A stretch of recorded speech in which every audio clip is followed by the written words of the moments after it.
All right, welcome back to the show. I'm really excited to have you here today because I have a special guest on here, Daniele, and we're going to talk about kind of his story and ulcerative colitis and Crohn's. More so, Crohn's was your journey, correct? So my personal story is that I was diagnosed with Crohn when I was in my early 20s, Hmm. and I went through all the medical procedures and everything. And but to get to the core, like there was always like a part of me that was like questioning the usual narrative. And so, as you know, as most people know, they are dealing with Crohn's or ulcerative colitis. Those are considered autoimmune disease, right? So things Hmm. that can come back, go and come back anytime. And the reason for that is because there is an emotional component to it. So there is an emotional pattern. So to make a long story short, like once I figured that out through personal transformation and through change, as you will see, I was able to overcome the symptoms. It's been 8 years now. Amazing. Amazing. Because I know that a lot of people suffer from, well, lots of autoimmune conditions. My story is around MS, but IBD is something that I see with clients often as well. And there's so many times where medicine just says your body is broken. Autoimmune means your body's attacking itself. And it's like, really? Is that really what's happening? That's And right. I love meeting other people that question that, right? Yeah. I never believed that. And so the very empowering realization that like my aha moment when I was doing all my research is that yes, no, there is no reason why the body would ever attack itself. The Hmm. body is just basically responding in the best way possible according to a biological logic, which most of us don't know because we never learned it, is responding to how we feel about Hmm. the experience that we have, about what we're going through in our life. And most of this feeling can be unconscious. And so that's why might take some work to figure those emotional unconscious patterns out. Pieces out. Yeah. I'm excited to get into the what you said, like the emotional component side of things, but something that I saw on your Facebook group, you often say that symptoms are trying to tell us something, and I say that all the time as well. They're just basically messengers. But can you explain that idea a bit more? So this is, as I was saying, like it's something that I've been researching all my life after I was diagnosed. And Hmm. so I was reading books about what's called meta medicine, Louis Hay, Louis Bourbeau, Claudia Renville, all these different authors from all over the world. And some of them basically they also say that they got this knowledge from studying like Eastern philosophy, Eastern medicine. But it wasn't really helping me because it was too vague. Hmm. Like they would say, like there's emotional component. It could be this, it could be that. And instead, through my research, I was able to figure out what is the specific emotional component related to Crohn's and ulcerative colitis. And so once we know exactly what to look for, then we can really address that on a conscious and unconscious level.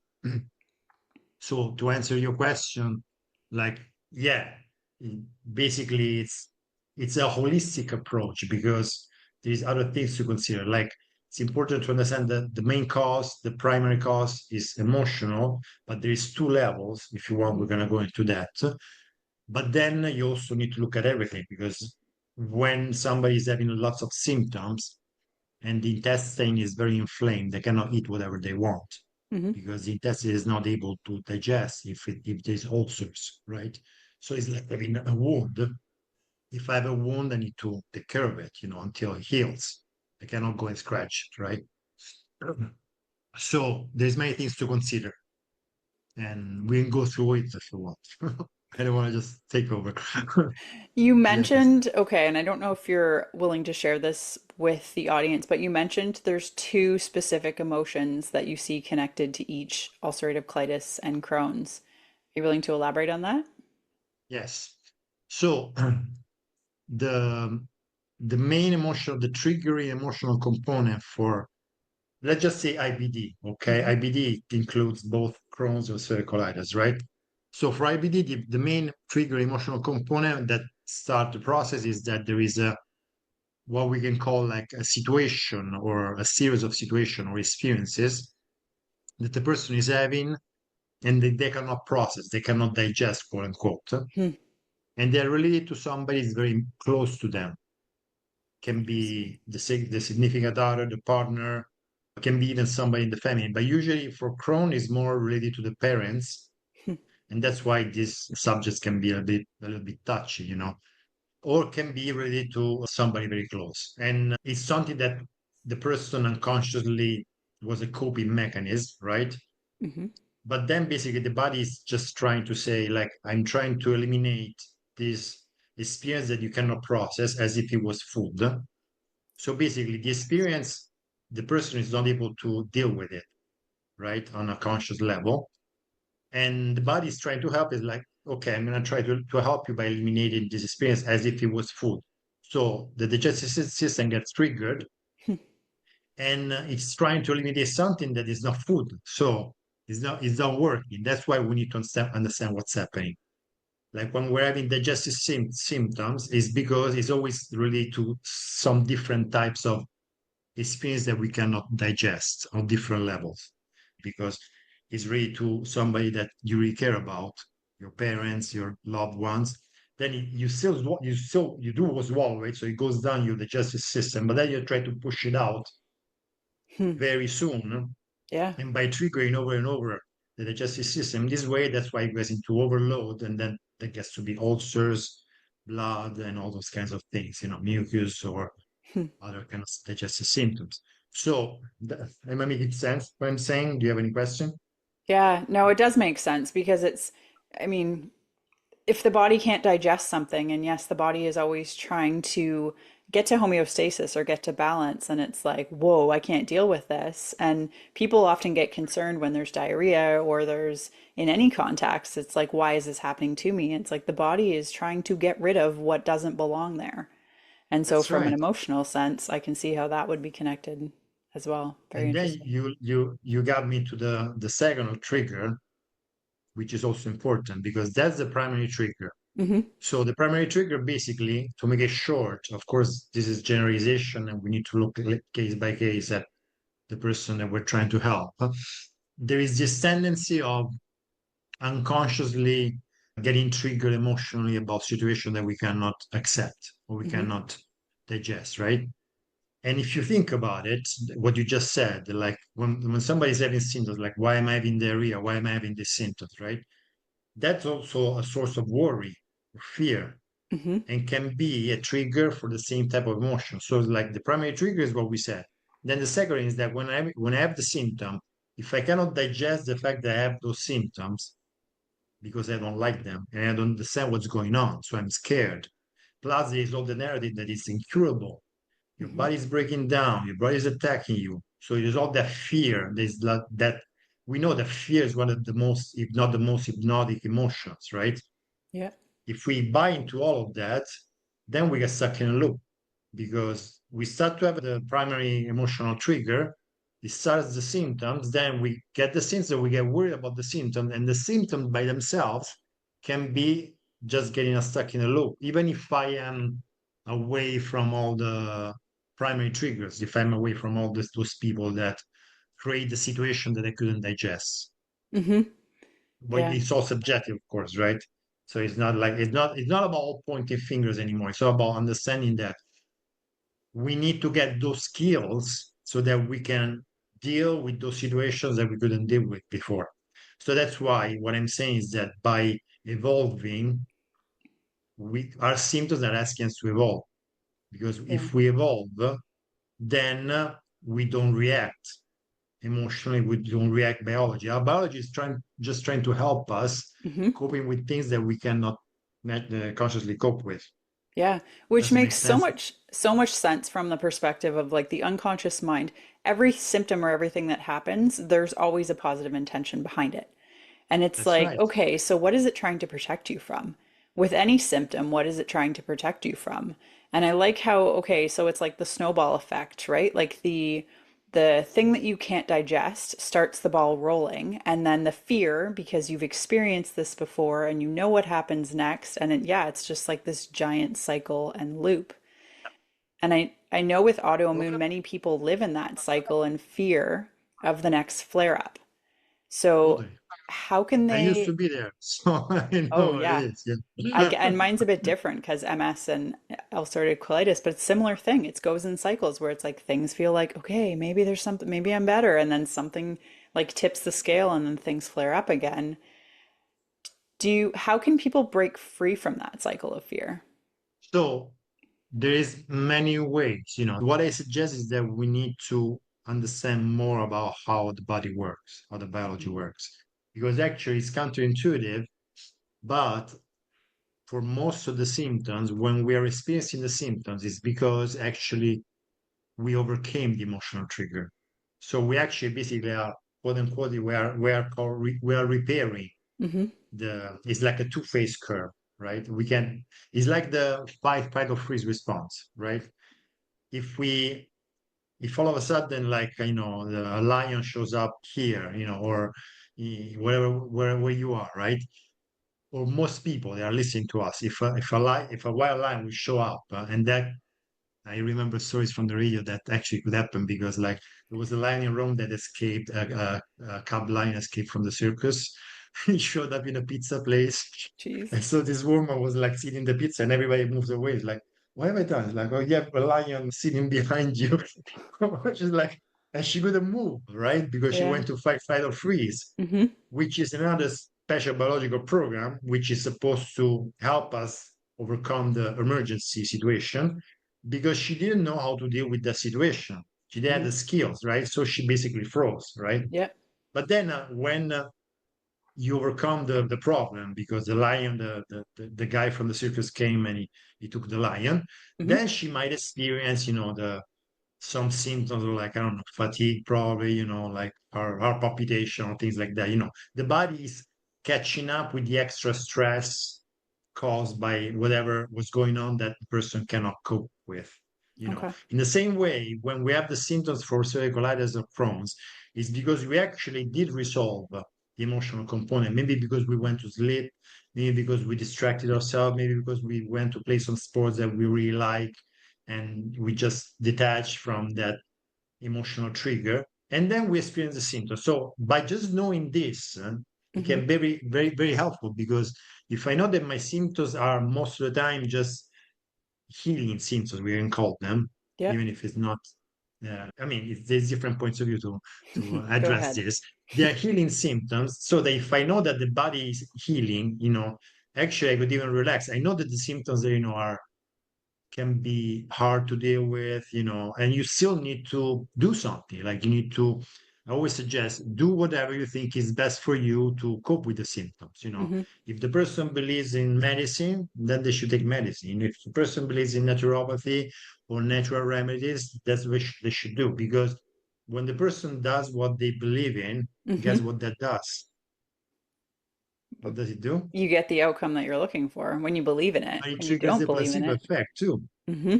The placebo effect gets triggered Yeah. because you're doing something that you believe is going to work. Yeah. So you go to the placebo, and that's also another topic, because the body naturally heals itself, but there's Mm-hmm. also the placebo or the nocebo.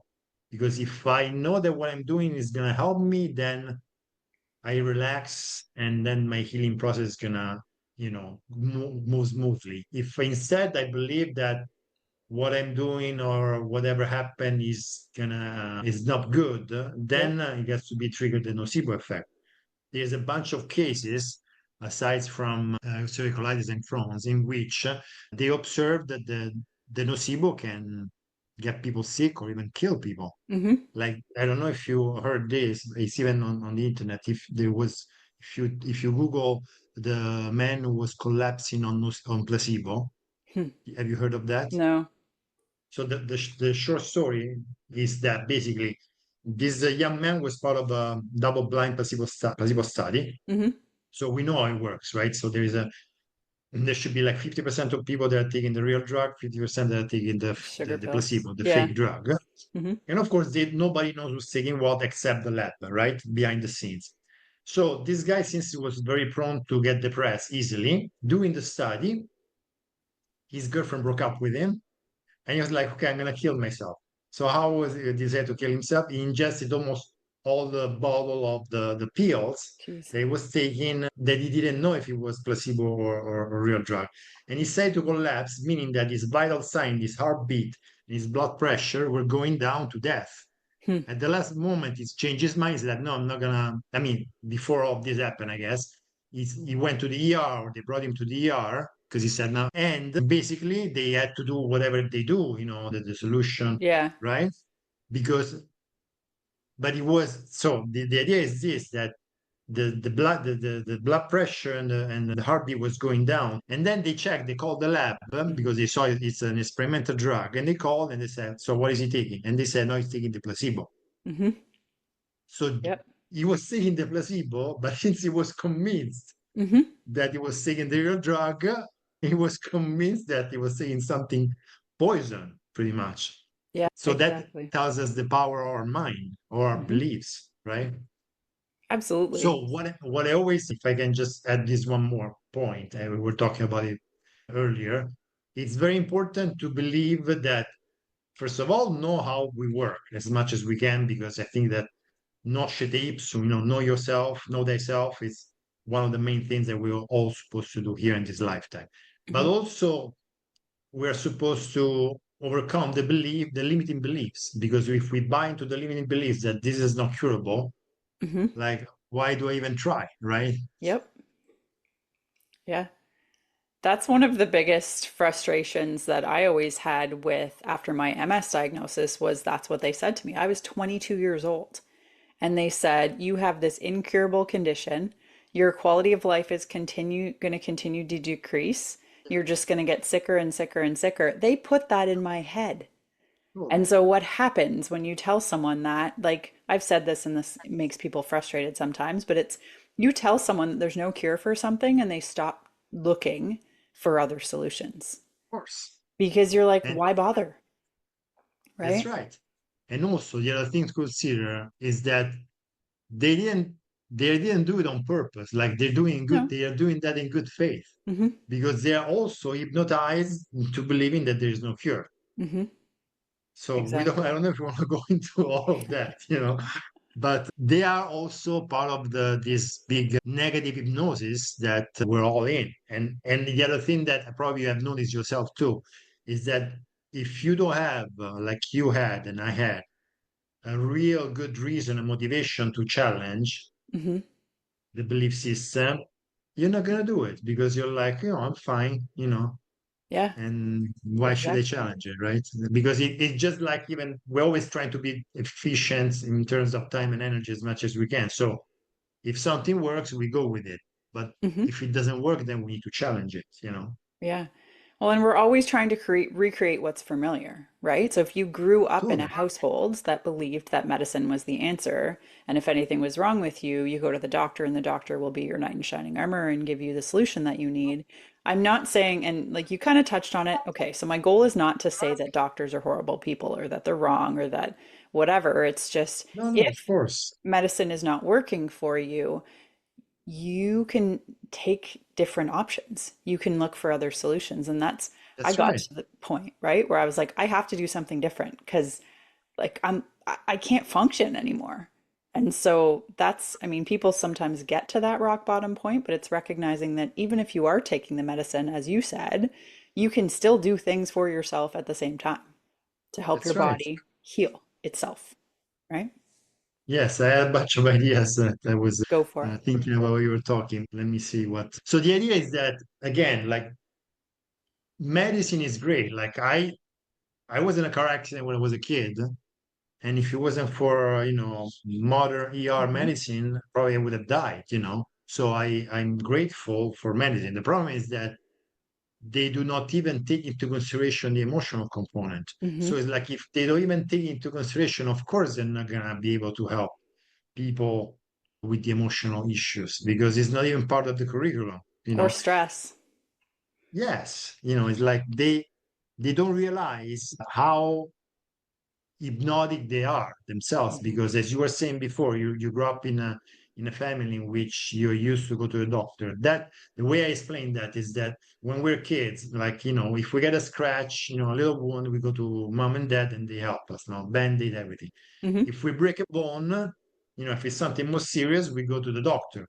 So when we're kids, our parents are our god Hmm. in a way, right? And if they bring us to somebody else, that's like the super god.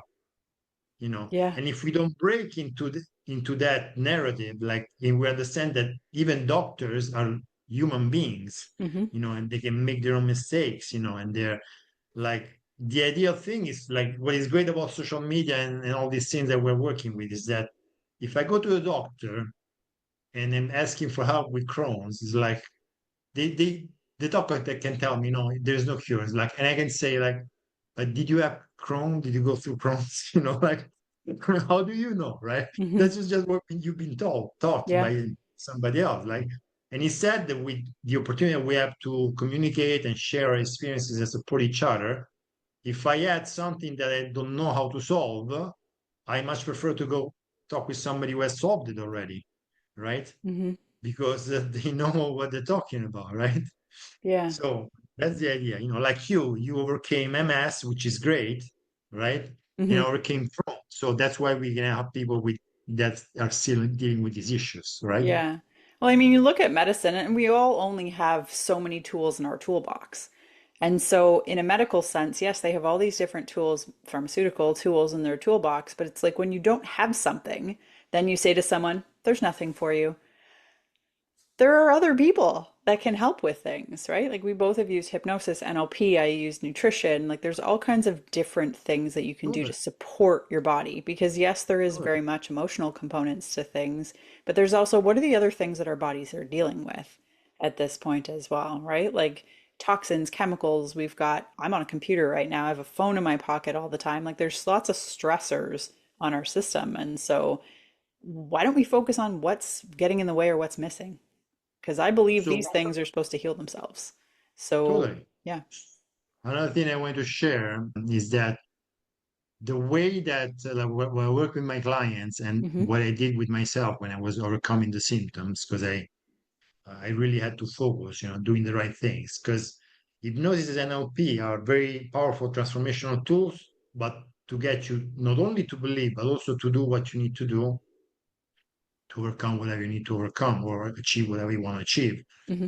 And it's very important, as you were mentioning, is also, and it was a big part of the factors that help me heal and help my clients heal, self heal, is being very mindful about what we eat, Hmm. because in a way we are what we eat. Yep.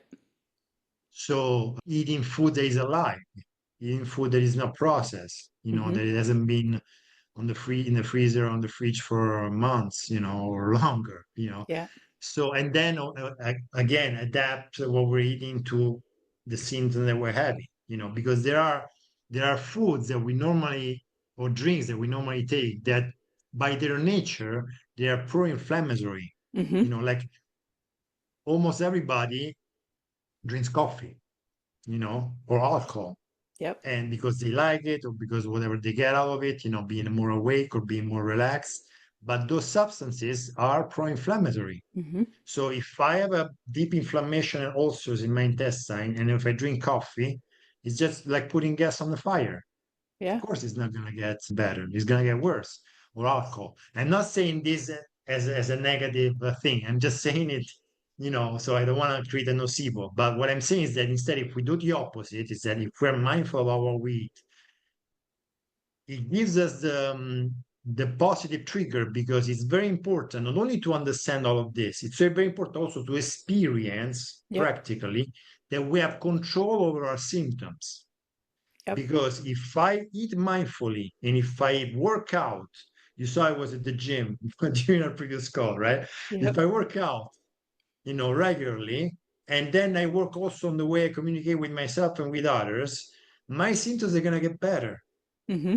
There's no chance they're not. And when I experience that my symptoms are gonna get better, I have control, and actually having control over my symptoms, over my life, That's what's going to let me overcome the primary emotional component that is behind Crohn's or ulcerative colitis, which is Can't. it's anger because anger comes from lack of control, Mm-hmm. right? A Yeah. person that is very close to me is doing something that I don't like, I cannot digest, I get angry, Mm-hmm. and that creates the symptoms. But it's not because the body is punishing me. The body, is, as we said before, is just trying to help me cope with these things that I cannot process. So the idea is that actually by evolving, it's more the homeostasis, it's getting to allostasis, it's going to allostasis, is going to a new balance in which I have more skills, more tools to cope with life, Mm-hmm. right? Yeah. And experience what I want to experience. Like my personal story is that when I was still dealing with Crohn's symptoms on and off all the time, when I first moved to America for the first 2 years, I was super happy.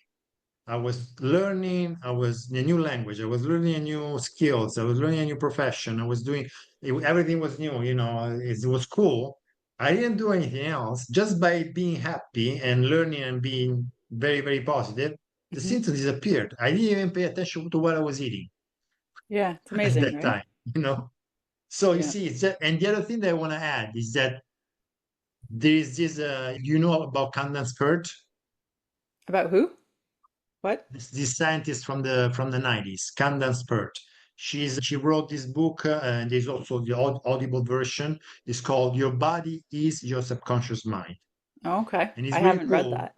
There's both, I think, the paper version and the audible. I have the audible. The audible is just a series of seminars, interviews, Mm-hmm. and I agree with most of the things that she says because basically she found out, proven in the lab, that for every specific type of emotion that we have, there is a very specific cocktail of neuropeptides, Mm-hmm. endorphins, hormones that we produce in our brain and in our body. Oh, And these cool.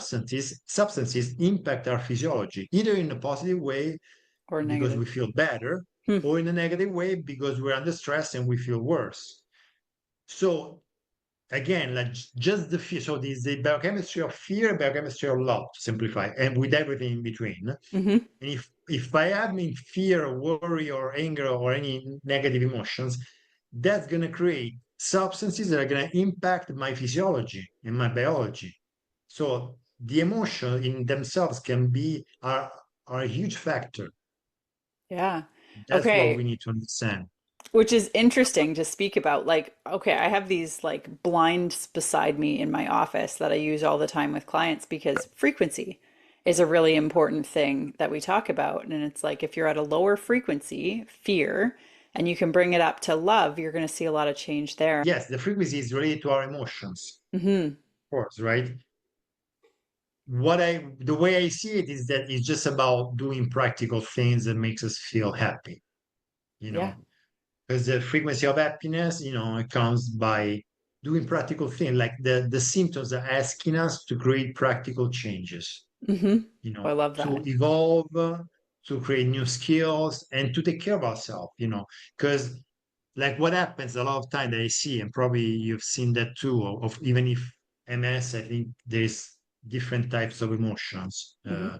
than colitis and Crohn's, is that we tend to, because nobody teaches us how to how to set and clear with ourselves first Hmm.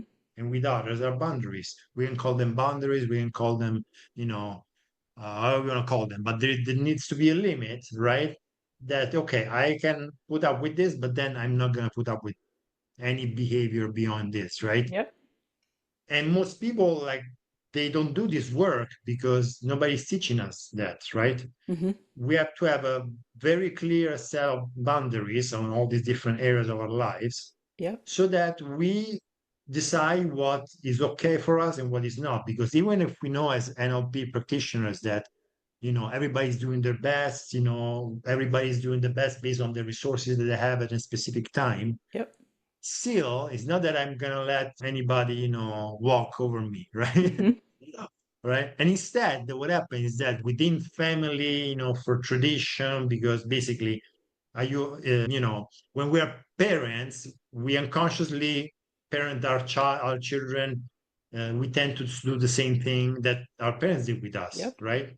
So they call it like this is a different, this is how I see it. They say it's a genetical disease. No, it's not genetic. It's because what we're passing on, in my point of view, is that we're passing on how we process the world and how we Hmm. react to the world emotionally. And Yep. that's why we tend to have the same kind of symptoms. Because if I unconsciously learn that I need to react in the same way as my parents did, and they did the same with their parents and so on, Yep. until somebody doesn't break that pattern with some, work, mindful Hmm. work, we keep on having the same problem, and we Yeah. keep on running into the same dynamics, the same emotional triggers, right? Yeah. So, It's so I true. mean, And I love how everything you've shared on this in this conversation today has been about ways that you can take your power back. And I love that you leaned that's what it is. in, yeah, and leaned into because like I said, I grew up in a family where it was like medicine will be your answer when you're handing your power away, when you're expecting Totally. something outside of you to help you get Yes, better or get where you're going. yes, Take it back. totally. And you can. I'm switching my strategy more towards YouTube, as we were talking before. So I'm switching from Facebook to YouTube, but it's going to be a process, of course. But Hmm. of course, people can, join my Facebook group if that's what you were thinking about, if they Okay. want, or reach out to me and see, if they have any question or anything I can support them with. Amazing. And I will be posting, the more we learn this together, because we are learning these things too, how Yeah. to help people is Yeah. another skill to acquire, right? And how to to spread the message, So thank you for doing this podcast with me because, Oh, thank it's you. great. I see people all the time that are struggling with different things, and so I'm always happy to connect with someone who's like like you said, like doctors don't have experience with getting better with these different conditions, and it's like when I can find someone that can share a light on that or shine a light on that, it's great. Do you have a testimonial that you can share? So I have a testimonial on my, I have a few testimonial like on my, and actually maybe I can quote a couple. Sure. So there is this young American guy in his early 20s. There is Hmm. a video interview on my Facebook group, and actually I even share it on Hypnotas Live. And basically, he overcame the ulcerative colitis symptoms just by eating mindfully and working out mindfully. Hmm. Okay, and then we took care of also the emotional component, but you could even just do that and get great results. And then, of course, some coaching is needed. Is needed to, even personally myself, like it's very important to have somebody to support you when you're struggling, Hmm. right? When you're dealing with something pretty difficult, right? So this young man, he said, don't expect this to be, a piece of cake because there is some work you need to do. You need Hmm. to transform yourself. So the idea again is like to transformation. There are symptoms asking us for transformation. We can allow our body to self-heal because that's what the body wants to do naturally. It's Yep. just asking us to, we can put it another way, like if we become who we're really supposed to become here, the best version of who we're supposed to be, we're not gonna be sick, Hmm. when we accomplish what we're here to accomplish, right? And another testimonial that I can share, like this older man, he was struggling also with colitis. And for him, what made the difference was doing this very important forgiveness work. Hmm.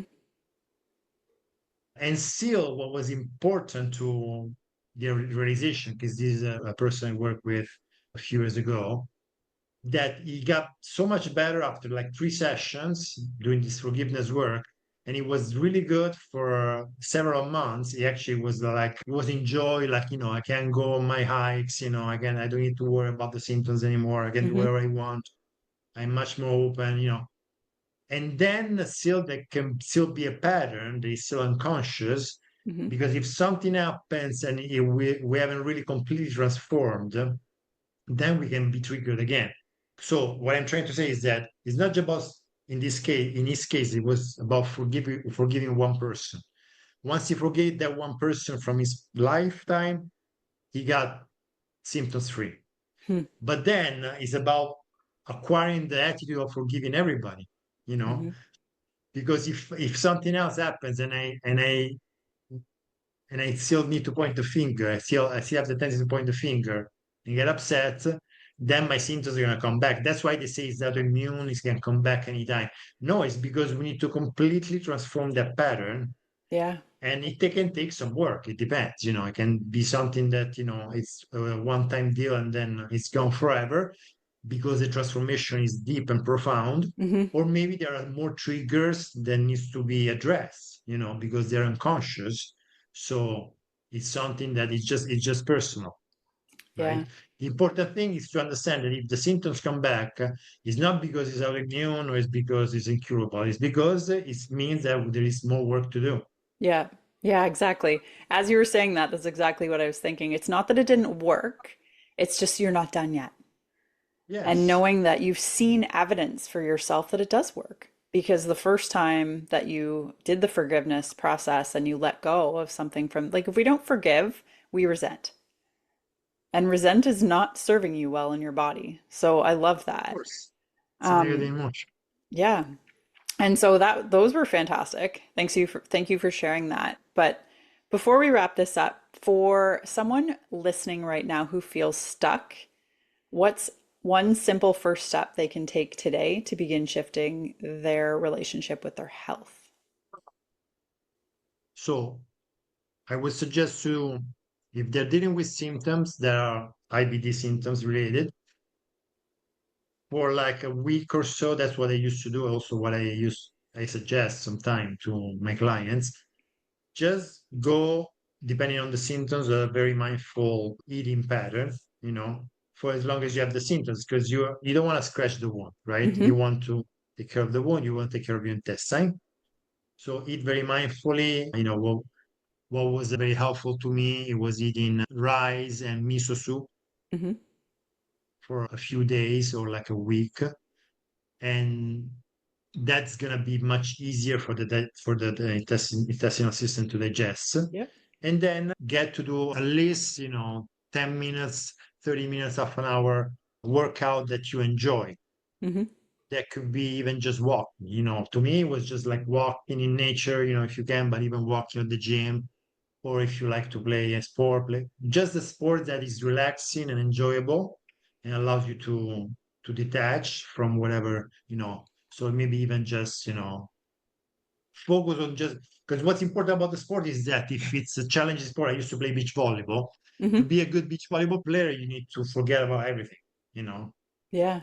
You need to be totally in the moment, right? And Present. by being in the moment, you're going to let go of all those emotional triggers, right? Yeah. Because you're in the flow.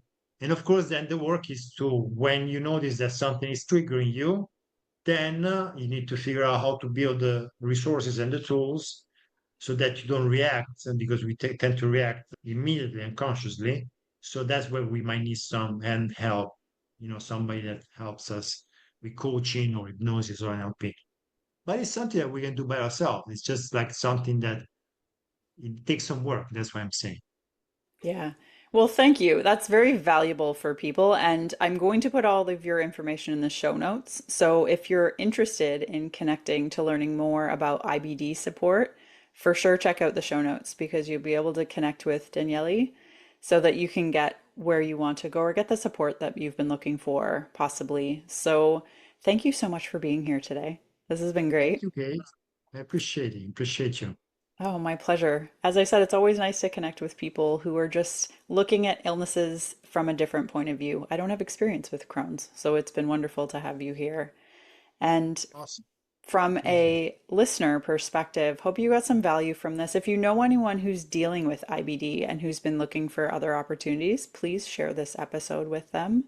And if you've been feeling like your symptoms are running the show, today's conversation is proof that there's another way forward. Thank you so much for Definitely. listening, and I'll see you on the next show. Thank you.